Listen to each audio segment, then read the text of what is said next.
একটা পীর সাহেব বাড়িতে একটা চাকর পুষেছে, খাদেম, তার দেখাশুনো করে। এখন পীর সাহেবের ব্যবসা খুব রমরম করে চলছে। এখন এই খাদেমটাকে বলছে, আমার তো বয়স হয়ে গেল, তোর আর বেতন টেতন দিতে পারবো না, তো এক কাজ কর, তুই বাড়ি চলে যা। খাদেম তখন বলছে, হুজুর আমি কি করে খাবো? তা হচ্ছে এক কাজ কর, আমার ওই গাধাটা আছে, ওই গাধাটা বাড়ি নিয়ে চলে যা। গাধাটায় গিয়ে মাল টাল বইবি, গাড়ি সিস্টেম করে লোকের যানবাহন হিসেবে ব্যবহার করবি, আর ওর থেকে যা ইনকাম হবে তাই খাবি। তা বলছে ঠিক আছে। এখন ওর গাধাটায় মাল বোয়া কাজ করে, 2-4 টাকা হয়। এখন গাধাটা একদিন হঠাৎ মারা গেছে, হঠাৎ রোগটা রাতের বেলা মারা গেছে। ভাবছে যে কি করি, পীর সাহেবের কাছে ছিলাম, যা ডাল ভাত হচ্ছিল, এখন গাধা দিয়েছিল সেটাও মারা গেল, করব কি? ও তখন মনে মনে ভাবছে এক কাজ করা যাক, গাধাটাকে রাত্রে কবর দিয়ে দিই রাস্তার ধারে। রাস্তার ধারে কবর দিয়ে উপরে লাল চাদর দিয়ে দিয়েছে, আর আরবিতে লিখে দিয়েছে হযরত গাদা শাহ রহমতুল্লাহ আলাই। কি বললাম বুঝলেন? সকালবেলা লোক রাস্তা দিয়ে যাবার সময় দেখ চুরির শালা, সাংঘাতিক ব্যাপার। এ তো রাতারাত্রি পীর। লোক পয়সা দিতে শুরু করলো, গাড়িওয়ালা পয়সা দিল, সবাই আস্তে আস্তে 2-4 টাকা করে দিতে শুরু করেছে। ও দেখছে প্রতিদিন মোটামুটি 200-500 টাকা হয়ে যাচ্ছে। এখন মেন যে পীর, ও যার কাছে কাজ করতো, সে খবর পেয়েছে ও একটা মাজার করেছে, এর কাস্টমার কেটে গেছে, নিয়ে এর কাছে দেখা করতে এসেছে। এসে বলছে, ওরে ফটিক, এই তুই কি করে মাজার করলি বলতো? বলছে, হুজুর আপনি যে গাধাটা দিয়েছিলেন না, ওই গাধাটা মরে গিয়েছিল, কি করবো? বলছে রাস্তার ধারে কবর দিয়ে দিয়েছি, আলহামদুলিল্লাহ খুব ভালো চলছে। তখন পীর সাহেব বলছে, ওরে এর মায়ের কবরই তো আমার বাড়িতে আছে, আমার বাড়ি যে মাজারটা, ওটাই গাধাটার মা। কি বুঝলেন? টোটালটাই চিটিংবাজ পীর, টোটালটাই চিটিংবাজ। কি বলবো আপনাকে, মোবাইলে কিছু কিছু ছবি দেখতে পাওয়া যায় না? বলছি এটা মা ফতেমার পানি আনা কলসি, দেখতে পাওয়া যায় না? আর মুসলমানের বাচ্চারা লিখছে আমিন সুবহানাল্লাহ, আমিন সুবহানাল্লাহ। আবার বলছে আল্লাহর নবীর মাথার চুল, এই দেখতে পাওয়া যায় না মোবাইলে? যারা মোবাইল ঘাটেন, হ্যাঁ কিনা বলুন? দেখতে পাওয়া যায়?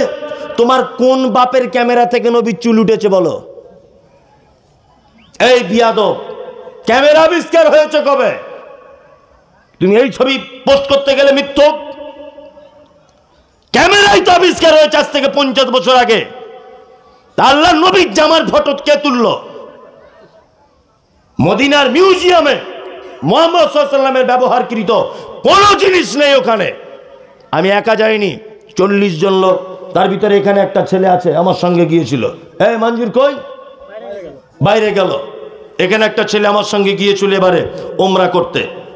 যখনই আমি যাই 20-50 জন একসঙ্গে সবাইকে নিয়ে যাই, বন্ধু বান্ধব সবাই মিলে যাই। কি বলছি বুঝতে পারছেন না?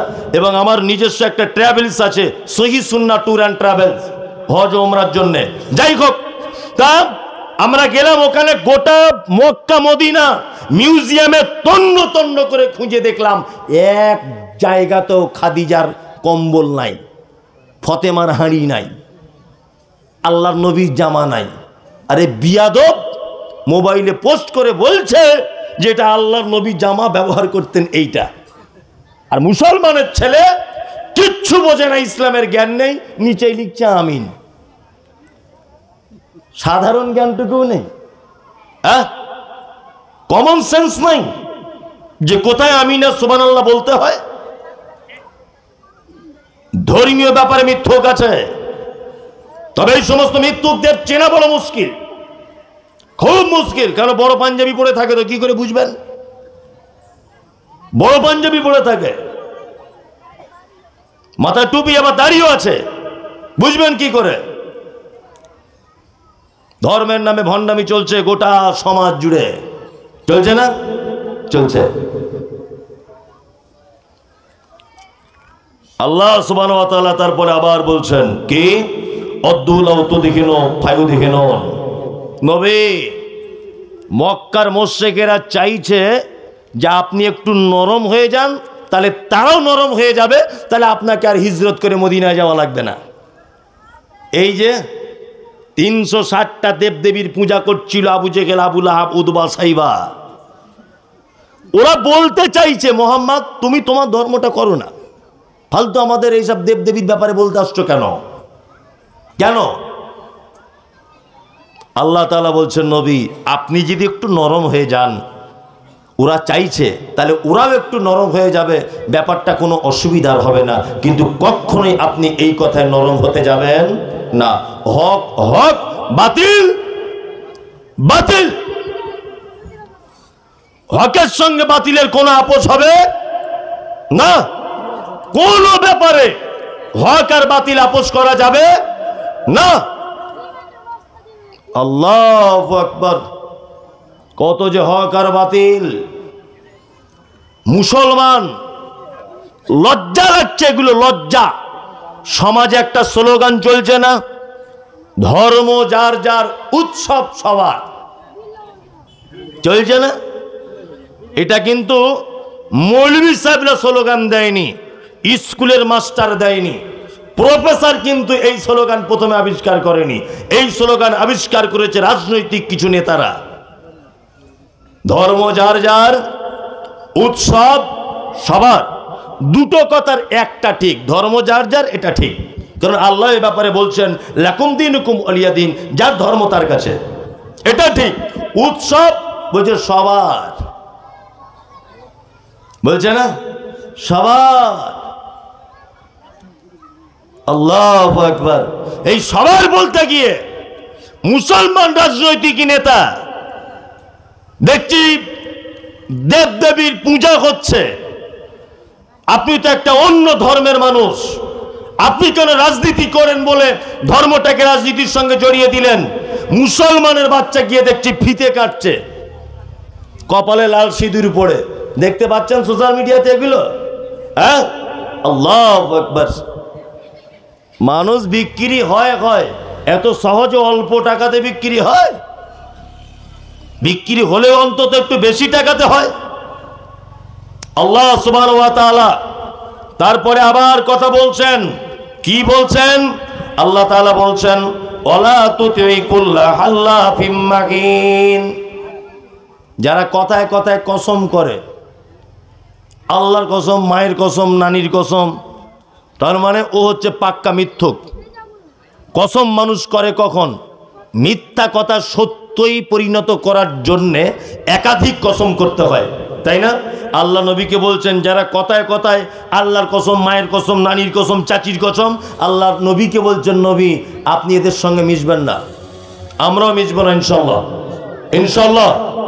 তারপরে আল্লাহ তাআলা বলছেন হাম্মাজিম মাশাইম বিনামিন। নবী যারা মানুষের কথা এখানে ওখানে বলে বলে বেড়ায়, গীবত, পরনিন্দা যারা করে, পরচর্চা যারা করে, তাদের সঙ্গে আপনি মিশবেন না।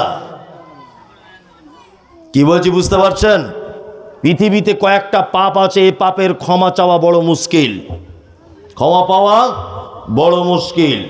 আর আমি এর আগেও বলেছি সোশ্যাল মিডিয়াতে, কোনো মানুষকে যদি জীবিত অবস্থায় জাহান্নামে যাওয়া দেখতে চান তাহলে এই লোকগুলোকে দেখুন, যারা জীবিত জাহান্নামী পৃথিবীতে ঘুরছে। কে না? হাজী সাহেব দেখছি হজ করতে যাওয়ার আগে ছেলে মেয়েদেরকে ডেকেছে, ডাকার পরে ছেলেগুলোকে বলছে তোরা 2 ভাই, মেয়েগুলোকে বলছে তোরা 4 বোন, তা তোরা তো পরের ঘরে চলে গেছিস, তা রাস্তার ধারে যে 2টো দোকান আছে এ তো শফিকুল ভাই আর আশরাফুল ভাইকে দিয়ে দিচ্ছি, আর তোরা 4 বোন এক কাজ কর, দাবি দাবা করিস না, ওই মাঠের মাঝখানে বিলে জমি পানি জমে থাকে সারা বছর, ওই জমিটা তোরা 3 বোনে ভাগ করে লে।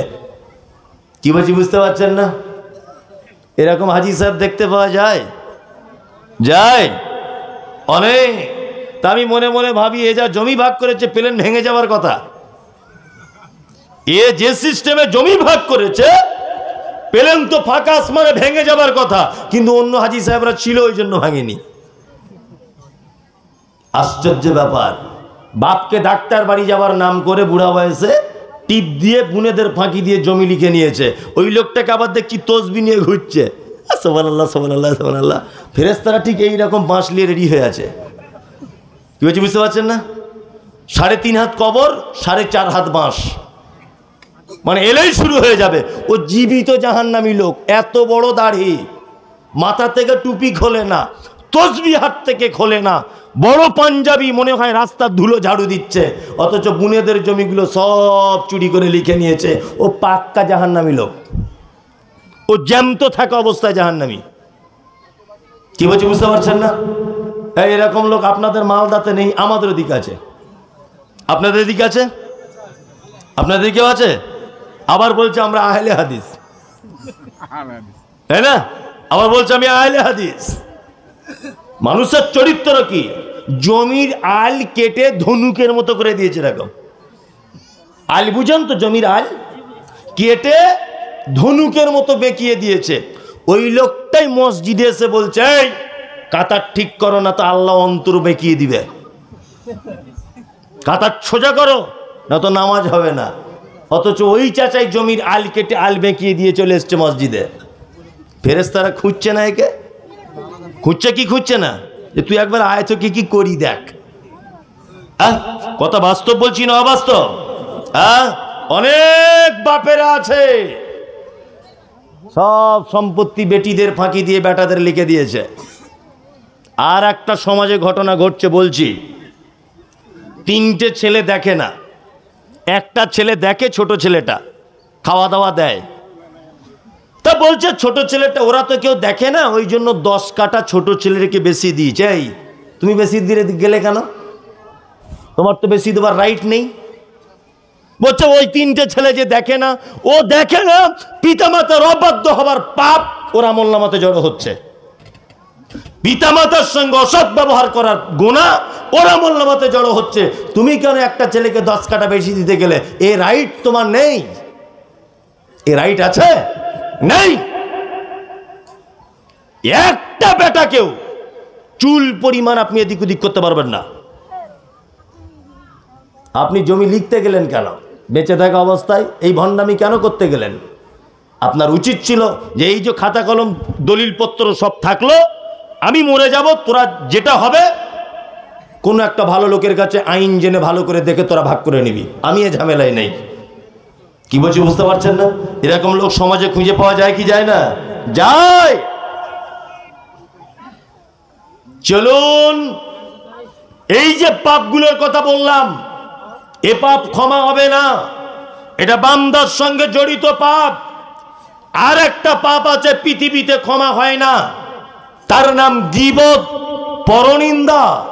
আল্লাহ তাআলা বলেন, ওয়াইলুল লিকুল্লি হুমাযাতিল লুমাযা, দুর্ভোগ তাদের জন্য যারা মানুষের সামনে এবং পিছনে পরনিন্দা গীবত করে। এই যে চায়ের দোকানে বসে আছে লোকটা, ও বসে বসে আর একজনকে বলছে, কি ব্যাপার ওই সেলিম 2 তলা বাড়ি করেছে, কি করে করলো বলতো? আর একজন তখন পাশে বসে বলছে, শুনিসনি? তো বলছে না, বলছে কলকাতায় কাজে গিয়েছিল, মাল ঝেড়ে নিয়ে চলে এসছে। ও ঝেড়ে নিয়ে এসছে, তোমার বাপ দেখতে গিয়েছিল? হ্যাঁ, ও যে টাকা ঝেড়ে নিয়ে এসেছে তোমার বাপ দেখতে গিয়েছিল? ধারণা করে কেন বললে? আল্লাহ বলছে, ইয়া আইয়ুহাল্লাযীনা আমানু, তোমরা যারা ঈমানের স্বীকৃতি প্রদানকারী, ইজতানিবু কাসীরাম মিনাজ জান্নি বা'যাজ জান্নি ইসমুন, কখনোই তোমরা ধারণা করিও না, নিশ্চয় ধারণা মহাপাপ, খুব বড় পাপ। গীবত, পরনিন্দা ব্যভিচারের থেকে বড় পাপ, তবে হাদিস ঠিক নয়। আল গীবত আসাদ্দু মিনাজ জিনা, যে হাদিসটা এসেছে হাদিস ঠিক নয়, হাদিস দুর্বল। তারপরেও আপনাকে বলছি গীবত জিনার থেকেও ভয়ঙ্কর পাপ। যদি বলছেন কেমন করে, আমি আমার মামাতো বোনের সঙ্গে ব্যভিচার করেছি, বুঝার চেষ্টা করুন। করেছি কখন? না করেছি আমি জোহরের সময়তে, রমজান মাস, আসরের সময়তে আমার মনে আল্লাহর ভয় ঢুকে গেল যে আল্লাহ, রোজা অবস্থাতে আমার মামাতো বোনের সঙ্গে আমি এই কাজ করলাম, ব্যভিচার, মাফ করে দাও। ক্ষমা চাইতে লাগলাম। রব্বানা আতিনা ফিদ দুনিয়া, আল্লাহ যেমন হোক করে তুমি আমার পাপ ক্ষমা করে দাও। আমার ভিতরে ঈমানের কমজোরিতা ছিল, এই জন্য আমার মামাতো বোনের সঙ্গে আমি ব্যভিচারে লিপ্ত হয়েছি। একদিন দোয়া করলাম, 2 দিন দোয়া করলাম, 3 দিন দোয়া করলাম, 4 দিন দোয়া করলাম। ওই বিজোর রাত্রিতে লাইলাতুল কদরে সারা রাত ধরে দোয়া করলাম। আল্লাহ দেখছে বান্দা আমার ভুল করেছে, কিন্তু 1 বার 2 বার 3 বার নয়, 1 মাস যাবত আজকে আমার কাছে দোয়া চেয়ে যাচ্ছে। আমি আল্লাহ তোর পাপগুলোকে ক্ষমা করে দিলাম। বলুন তো ক্ষমা হবে কি হবে না? হবে। ওইদিকে আমার মামাতো বোন, তারও মনে আল্লাহর ভয় ঢুকে গেল। সে বলছে আল্লাহ গো তুমি আমাকে ক্ষমা করে দাও। মুমতাজুল আমার ফুফুতো ভাই, তার সাথে ব্যভিচার করেছি। 1 দিন দোয়া করলো, 2 দিন করলো, 3 দিন করলো, 4 দিনের মাথাতে 2 জনাই ক্ষমা পেয়ে গেলাম। আমাদের পৃথিবীতে কোনো পাপের সাক্ষী নাই এবং আমরা 2 জনাই ক্ষমা পেয়ে গেলাম। কিন্তু বন্ধুরে আমার, আপনি মুদিখানার দোকানে বসে আমার বদনাম করেছেন। কি বদনাম? যে মুমতাজুল ইসলাম আমাদের গ্রামে জলসা করতে এসেছিল, মসজিদের একটা টাইটান ঘড়ি ছিল, চুরি করে নিয়ে পালিয়েছে। ধরে নেন, এটা বলে দিয়েছেন। নে গীবত, এই পাপের হাদিসগুলো শুনেছেন। সকালবেলাতে গিয়ে বলছেন মুমতাজুল ভাই আমার গুনাহ করেছি ভাই, আপনার বিরুদ্ধে কথা বলেছি, আপনি দয়া করে আমাকে ক্ষমা করে দেন। যখনও দোকানে বদনামটা করেছিল তখন দোকানে 25 জন লোক বসেছিল। ভালো করে বুঝুন, আমি ওকে ক্ষমা করে দিলাম, কিন্তু ওই 25 জন যে শুনেছে তারা কি আরো 25 জনকে বলবে কি বলবে না? বলবে। তাহলে গীবত বা পরনিন্দার পাপ আস্তে আস্তে আস্তে আস্তে করে বাড়লো কি বাড়লো না? বাড়লো। পৃথিবীতে একটা হাদিস আপনি দেখাতে পারবেন না যে মুহাম্মদ সাল্লাল্লাহু আলাইহি ওয়াসাল্লাম কোথাও বলেছেন যে গীবতকারী তার বাপ ক্ষমা করে নিতে পারে। আমি মুমতাজুল ইসলাম ক্ষমা করলেও আরো যে 20 জন শুনেছে, তারা যে আরো 20 জনকে বলেছে এ পাপ ক্ষমা সম্ভব নয়, তাহলে তো বড় বিপদ। অনেক জনের তো বদনাম করে বসে আছি, তাহলে পাপ ক্ষমা হবে কেমন করে? একটা মাত্র পদ্ধতি। নবীজি বলেছেন তোমার ভাইয়ের যেখানে গীবত করেছো, তোমার ভাইয়ের ওই মজলিসে বসে আবার সুনাম করো বেশি বেশি করে। ব্যাপারটা বুঝলেন? যে দোকানে বসে আমার বদনাম করেছিলেন, ওই দোকানে বসে আবার বলুন না না না মুমতাজুল ইসলাম খুব ভালো লোক, ওর মতো লোক হয় না। তাহলে নবীজি বলছেন আশা করা যায় যে তার পাপ আস্তে আস্তে করে মিটিয়ে দেওয়া হবে। গীবত মারাত্মক বড় পাপ। এই পাপ আমাদের মায়েরা বেশি করে। এই যে বসে আছে যারা সাংঘাতিক মাস্টার, এ বসে আছে ভাবছেন কি ফেরেশতা নাকি? আপনি এখন ওদেরকে ভাবছেন মনে হয় ফেরেশতা বসে আছে না? একবার শুধু বাড়িতে যেতে দেন, তারপর কি করে। ওই জন্য তো আমি আপনাকে বারবার বলেছি যে সংসারে সুখ শান্তি যদি রাখতে চান, বজায় রাখতে চান, একটা কাজ করবেন, পাড়ার কোনো মেয়েকে আপনার বাড়িতে ঢুকতে দেবেন না। কি বললাম বুঝলেন? পাড়ার কোনো মহিলাকে আপনার বাড়িতে ঢুকতে দেবেন না। ঢুকতে দিলে কিন্তু বিপদ। ও আপনার সংসারে গিয়ে গীবত আর পরনিন্দা করে সংসারে আগুন জ্বালিয়ে চলে আসবে। মুহাম্মদ সাল্লাল্লাহু আলাইহি ওয়াসাল্লাম এই ব্যাপারে বলতে গিয়ে বলেছেন যে আমার যে রাত্রে মিরাজ হয়েছে, ওই মিরাজের রাত্রিতে আমি জান্নাতের দিকে দেখলাম, জাহান্নামের দিকেও দেখলাম। আর রাস্তাতে অনেক ঘটনা ঘটেছে যাওয়ার সময়তে, তার মধ্যে একটা লোককে দেখলাম ও রক্তের নদীতে, গরম ফুটন্ত রক্তের নদীতে তাকে ফেলে দেওয়া হয়েছে। লোকটা টকবক টকবক করে রক্তের পানিতে ফুটছে, আর ওই পানিতে যেন লোকটা ছটফট ছটফট করছে। লোকটা বারবার নদীর পাড়ে আসার চেষ্টা করছে। ফেরেশতাদেরকে দেখলাম কুইন্টাল কুইন্টাল পাথর নিয়ে দাঁড়িয়ে আছে, লোকটার মাথাতে মারছে। লোকটার মাথা ভেঙে চৌচির হয়ে যাচ্ছে, আবার সাথে সাথে মাথা ভালো হয়ে যাচ্ছে। আমি জিবরিলকে বললাম, জিবরিল এই লোকটি কে যার মাথাকে বারবার ভেঙে চৌচির করে দেওয়া হচ্ছে? তখন জিবরিল বলছেন, মুহাম্মদ সাল্লাল্লাহু আলাইহি ওয়াসাল্লাম, এটা আপনার উম্মতের ওই লোকটা যে লোকটা সুদের টাকা খেত। আমাদের এদিকে চলে চলে না? চলে। মুহাম্মদ সাল্লাল্লাহু আলাইহি ওয়াসাল্লাম সুদের ব্যাপারে যত নোংরা কথা বলেছেন, অন্য কোনো পাপের ব্যাপারে কথা বলেননি। তিনি বলেছেন 1 টাকা যদি কেউ সুদের টাকা খায় তাহলে বলা হচ্ছে তার মায়ের সঙ্গে ব্যভিচার করলে যে পাপ হয় ওই পাপ হয়। যদি বলেন মৌলভী সাহেব আমরা তো ডাইরেক্ট সুদ খাই না, আলহামদুলিল্লাহ, আপনি খান না আলহামদুলিল্লাহ, তবে আমরা কিন্তু ভিতর দিয়ে সুদের সঙ্গে জড়িয়ে যাচ্ছি। ব্যাংকের যে বইগুলো করা আছে, বইগুলো গিয়ে একবার মেশিনে ঢুকিয়ে ভালো করে দেখবেন, ব্যাংক ওখানে কয়েকটা ঘর করে দিয়েছে। কত টাকা জমা দিয়েছেন তার একটা ঘর, কত টাকা তুলেছেন তার একটা ঘর। আর আপনার যে 2 লক্ষ টাকা আজকে 1.5 বছর জমা আছে, ব্যাংক আপনাকে কত টাকা সুদ দিয়েছে, কত পার্সেন্ট, সেটাও একটা ঘর। থাকে কি থাকে না? একটা লোক বলুন তো যে প্রত্যেক বছরে সুদের টাকাটা বার করে ফেলে দিই, একটা লোক বলুন। কে আছেন এখানে? কেউ আছেন? মাশাআল্লাহ একজন হাত তুলেছে, তবুও ভালো করে তুলছে না, জানি না ও কি করে। ভালো করে তুলে দিয়েছে, আলহামদুলিল্লাহ। তাহলে একটা লোককে পাওয়া গেল, একটা লোককে কি পাওয়া গেল যে ব্যাংকের সুদ আলাদা করে দেয়। হাজী সাহেব হজ করতে যাবে বলে জমি বিক্রি করে 3 বছর 5 লাখ টাকা ব্যাংকে রেখে দিয়েছে। হাজী সাহেবের হুঁশই নেই যে 5 লাখ টাকা 3 বছরে 5.5 লাখ টাকা হয়ে গেছে। হাজী সাহেব ভেবেছে মনে হয় টাকার বাচ্চা হয়েছে। ও দেখছি প্লেনের টিকিট কেটে রেডি হয়ে মক্কায় চলে গেছে। আচ্ছা বলুন তো, ওখানে যদি হাজারে আসওয়াদে চুমু দিয়ে ওর ঠোঁটগুলো যদি রক্ত জমে যায়, কবুল হবে? টাকায় তো সুদ ঢুকে আছে। অন্তত পক্ষে ব্যাংকে টাকা রাখা হারাম এ কথা আমি বলছি না। আপনি প্রয়োজন বিশেষে হিন্দুস্তানের মাটিতে বসবাস করেন, ব্যাংকে একটা অ্যাকাউন্ট আপনার থাক, এতে কোনো অসুবিধা নেই, কোনো ওলামাদের মত পার্থক্য নেই। তবে আপনার উচিত হবে সুদের টাকাটা অন্তত হিসাব করে বার করে দেওয়া। কি বলছি বুঝতে পারছেন? আর আমাদের খালারা তো এখন ডাইরেক্ট সব বন্ধনের সঙ্গে যুক্ত। কি বলছি বুঝতে পারছেন না? ও যে মরে গেলে কি হবে ওকে আল্লাহ ছাড়া কেউ জানে না। পুরুষ মানুষ আবার দাঁত বার করে হাসছে কেন? তোমারই জন্য তো যায় বন্ধনে, যায় না? মুহাম্মদ সাল্লাল্লাহু আলাইহি ওয়াসাল্লাম বলেছেন, ইয়া মাশারাস শাবাব মান ইসতাতা মিনকুমুল বাব ফালইয়াতাজাওয়াজ। এই যুবক, এই বিয়ে করবে? তোমার ক্ষমতা থাকলে বিয়ে করো। ক্ষমতা মানে ইমাম নববী ব্যাখ্যা করতে গিয়ে বলেছেন, যুবক তোমার যৌবনের মানে ক্ষমতা থাকতে হবে। 2 ইনকামের রাস্তা ভালো থাকতে হবে। 3 ভালো একটা বাড়ি থাকতে হবে। 4 তোমার কথা অনুযায়ী তোমার বউ চলবে, এই ক্ষমতা থাকতে হবে।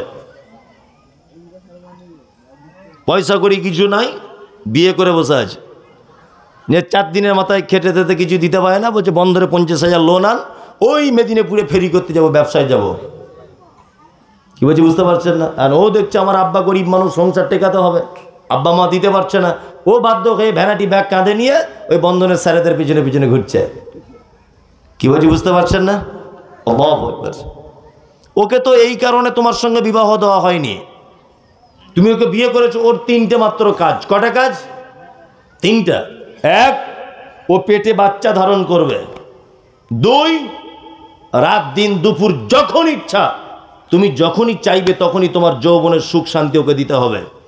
3, ও যখন বাড়ি থাকবে না তখন ওর ছেলে মানে স্বামীর ছেলে মেয়ে তার টাকা পয়সা হেফাজত করবে। এই 3টে ডিউটি ইসলাম ওকে দিয়েছে। কটা? 3টে। ওকে বন্ধনে পাঠানোর জন্য তোমার সাথে বিবাহ দেওয়া হয়নি। হারাম, মারাত্মক হারাম। চলুন আর একটু আগিয়ে চলে যাই। আল্লাহ নবী সাল্লাল্লাহু আলাইহি ওয়াসাল্লাম বলছেন, এই লোকটাকে দেখার পরে আর একটু আগিয়ে গেলাম, গিয়ে দেখছি একটা লোকের লোহার আকুশি দিয়ে 2 চাওয়ালির ভিতরে এই রকম ঢুকিয়ে মুখটাকে ফেরে দেওয়া হচ্ছে। 2, তার হাতের নখগুলোকে দেখলাম তামা দিয়ে তৈরি করা বড় বড়, এই নখ দিয়ে সে তার গায়ের বুকের চামড়া ছাড়িয়ে ফেলছে। জিবরিলকে বললাম, লোকটা কে? বলছে, এই লোকটা ওই লোক যে পরনিন্দার গীবত করত, চগলখড়ি করে করে বেড়াতো। সমাজে কিছু লোক আছে না, রিপোর্টার, সারাদিন কাজে না, শুধু এরও রিপোর্ট নিয়ে নিয়ে বেড়ায়, গোয়েন্দাগিরি করে না? করে কি করে না? করে। ওর কোনো কাজে নেই, ঠিক গ্রামের মেন সেন্টারে রাস্তায় বসে থাকবে আর শুধু বলবে ওর বউ কোথায় যাচ্ছে বল দেখিন, ও কি করে যাচ্ছে বলতো, হ্যাঁ প্রতিদিন বাজার করতে যায়, পয়সা পায় কোথায়, ওর এই সব কাজ। এরকম লোক আছে না নেই? প্রত্যেক গ্রামে এরকম শ্রেণীর লোক আছে। আল্লাহ তাআলা নবীকে বলছেন, নবী কখনোই নয় আপনি এদের সঙ্গে কোনো সম্পর্ক রাখবেন না যারা মিথ্যা কথা বলে এবং যারা পরনিন্দা করে।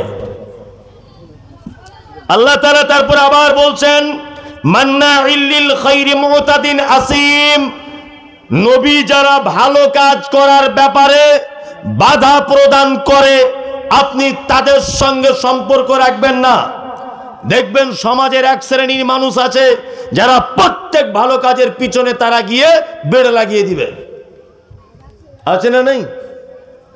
প্রত্যেক ভালো কাজ, একটা জলসা হবে সেখানে দেখবেন আস্তে আস্তে করে পার্টিবাজি শুরু করে দিবে। মাদ্রাসা হবে সেখানে গিয়ে দেখবেন কিছু লোক গিয়ে আলাদা দল করবে। মসজিদ হবে দেখবেন কিছু লোক নিয়ে আলাদা দল করবে। এরকম লোক আছে না নেই? আল্লাহ তাআলা পবিত্র আল কোরআনে বলছেন, মান্নাইল লিল খাইরি মুতাদিন আসিম, নবী যারা ভালো কাজ বাধা প্রদান করে আপনি তাদের সঙ্গে কোনো সম্পর্ক রাখবেন না। আল্লাহ তাআলা আবার বলছেন, উতুল্লিম বাদা যালিকা জানিম, যাদের কণ্ঠস্বর কর্কশ,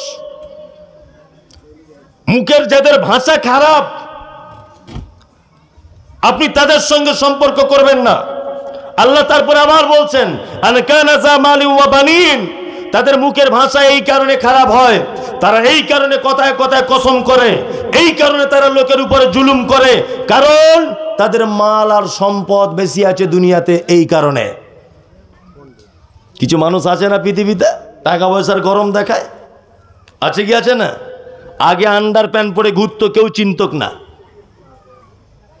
এখন রাজমিস্ত্রির ঠিকাদার হয়েছে, আল্লাহ কিছু টাকা দিয়েছে, তা মানুষকে 10 পয়সা দাম দেয় না। এরকম লোক আছে না?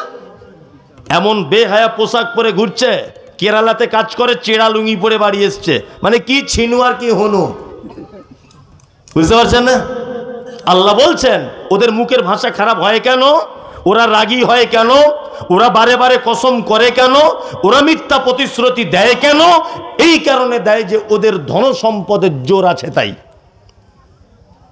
ধন সম্পদ দিয়ে বাঁচা যাবে? যাবে? টাকা পয়সা বাঁচাতে পারবে আপনাকে? পারবে? পারবে না। পৃথিবীতে মরণ থেকে আটকানো যাবে না।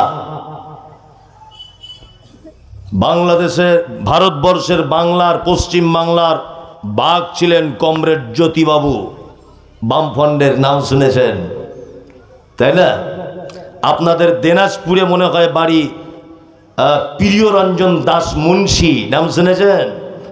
বক্তব্যের জাদুকর ছিলেন তিনি রাজনীতির। এমন বক্তব্য রাখতেন গাছের পাতা ঝরে যেত, তাই না? এমন বক্তা। বেঁচে আছেন? আছেন?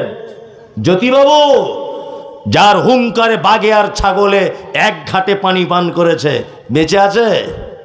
আছে? নেই। অসুস্থ হয়েছিলেন, কলকাতাতে মেডিকেল টিম বসানো হয়েছিল, হেলিকপ্টার নিয়ে পাহারা দেওয়া হচ্ছিল, বিদেশ থেকে ডাক্তার আনা হয়েছিল, বাঁচানো গেছে? নেই। শাহজাহান বেঁচে আছে? নেই। আলমগীর বেঁচে আছে? নেই। সেকেন্দার বেঁচে আছে? নেই। কেউ বেঁচে থাকবে না। আজকে ক্ষমতার বলে উল্টো পাল্টা কথা। এই যে দেখেছেন রাজনৈতিক মহলে ক্ষমতা আছে বলে, কি ক্ষমতা আছে বলে ওই আপনার লকডাউনে মানুষগুলোকে ঘরের ভিতরে ঢুকিয়ে দিয়ে বুলডুজার দিয়ে বাবরি মসজিদটা ভেঙে দিয়েছে, দেখতে পেয়েছেন না? লকডাউন, কেউ ঘর থেকে বার হবে না, অথচ এদিক বুলডুজার চলবে, বাবরি মসজিদ ভাঙার কাজ চলবে। ভেঙে দিয়েছে, ক্ষমতা ছিল তাই। আল্লাহ বলছেন এদের মুখের ভাষা খারাপ হয় কেন, এরা কসম করে কেন? শুধু একটাই কারণে, এদের ধন সম্পদ বেশি তাই। আল্লাহ তাআলা তারপর আবার বলছেন, ইজা তুতলা আলাইকা আয়াতুনা ক্বালা আসাতিরুল আউয়ালিন, তাদের সামনে যখন হাদিস এবং কোরআনের কথা বলা হয় তারা তখন বলে এসব তো সে যুগের কথা, সব আজে বাজে কথা বলিও না। বলে কি বলে না? কিছু ধনী মানুষদের কাছে এরকম বলতে যাবেন কিছু কথা যে ভাই এরকম করিও না, এইভাবে চলো, তা কি বলে? এই তোমাদের মৌলভী সাহেবদের শুধু আজে বাজে কথা, ওসব পুরাতন কথা বলিও না তো, এখন নিউ মডেলিং যুগ, আর এসব পুরাতন জিনিস নিয়ে বসে থাকলে হবে? বলে কি বলে না? বলে। আল্লাহ তাআলা বলছেন সানাসিমুহু আলাল খুরুতুম, অচিরেই তাদের নাক আমি মাটিতে ঘষে দিব। সারা পৃথিবীতে যারাই বাড়াবাড়ি করেছে কেউ টিকে থাকতে পেরেছে? কেউ টিকে থাকতে পেরেছে? ক্ষমতার বল, সম্পদের বল, অর্থের বল, কেউ টিকে থাকতে পেরেছে? কেউ টিকে থাকতে পারেনি। অচিরে আল্লাহ তাআলা বলছেন সানাসিমু আলাল খুরতুম, তাদের নাসিকাগুলোকে মাটিতে দাবিয়ে দিব আমি আল্লাহ। পবিত্র আল কোরআনের অনেক কথা আপনাদের সামনে এতক্ষণ পর্যন্ত আলোচনা হয়েছে। এটা একটি মাদ্রাসার জলসা, তাই না? হ্যাঁ হ্যাঁ, আমি বুঝতে পারছি কমিটি সব চারিদিকে এগোচ্ছে যে আমাদের ব্যাপারে কিছু বলছে না কেন। আর এটা প্রত্যেক জায়গাতে বলা উচিত, কেন এটা প্রতিষ্ঠানগুলি এইভাবেই চলে। সারা পশ্চিম বাংলাতে 8,500-এর বেশি মাদ্রাসা আছে, যার সরকার আপনারা দেখছেন। তো এই কথাটা শুধু করতে শুরু করেছে, মানে দানের ব্যাপারে অ্যালার্জি মানুষের, মানে বললে আর কেউ বুঝবে না।